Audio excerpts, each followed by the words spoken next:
Our 10th Donate Life Rose Parade float entry will transport 32 riders representing deceased organ, eye, and tissue donors, living donors, and transplant recipients through a magical, heart-filled world encompassing the highs and lows that life has to offer. A pathway of looping hearts is lined with 72 memorial fluorograph portraits of deceased donors who are remembered every step of the way. The people depicted in fluorographs were organ, eye, or tissue donors at the time of their passing. Most of them left us far too soon, but through these memorial portraits, we're able to honor their legacy of life. Their family members are able to remember them in a very special way, and we're able to inspire the rest of the country. Seeing his picture up there and knowing what it represents, that, you know, we're here alive, but his life is still, it's still moving on, knowing that he's helped over 100 people, you know, save their lives. It's also helped our healing process to know that a piece of him is still out there, and, you know, it's done more good than, and it overcomes the tragedy of him being gone. Every fluorograph is actually touched by the families themselves before they're completed. Some families are decorating them here in their entirety, but other families wait for their fluorographs to arrive where they are able to put the finishing touches on at media events across the country. About 55 of our 72 fluorographs will actually travel from Pasadena across the country before Christmas so that family members can put the finishing touches on their loved ones' portraits. They're then returned to us before they're placed on the float.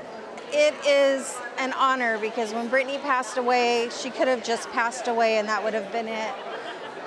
But she left a legacy and she saved 3 lives. And so there's 3 other mothers that didn't have to go through the pain that I went through.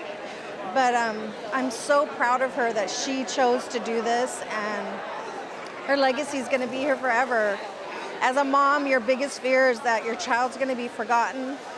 And this way, she never will. She's going to be in history always on the 2013 Rose Float. So I'm excited. Right now, there are more than 115,000 people waiting for an organ transplant across the country. Our hope is that through our participation in the Rose Parade, people see that donation isn't about death, it's about life and the opportunity to leave a legacy of caring and giving to others. Hopefully people see our presentation in the parade, they're inspired by it, and they act upon that motivation by saying yes to donation or registering as a donor.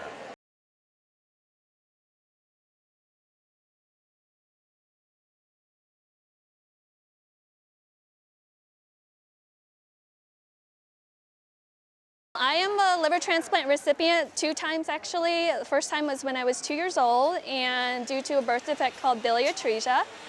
Second time was when I was 16, and you know, the reason why I'm so dedicated and committed to creating such a beautiful float is because I want to give back to the world, to the community, that I'm so thankful to have 2 chances at life. And so, you know, it's my dedication and my way of saying thank you to the world and life.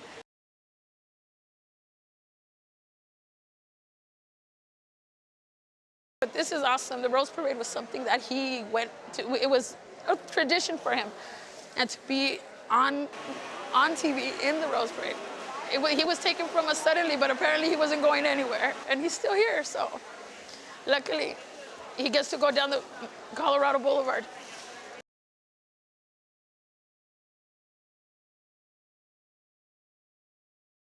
My husband was a pulmonologist, which is a lung specialist, and an ICU director in our intensive care unit at a local hospital, and an avid cyclist, and he was killed in a cycling injury. He donated many organs, but the people who chose to write, coincidentally, were the ones that received his lungs. That was just really poignant to me to hear that the 2 lung recipients off oxygen, becoming active again, and having a future.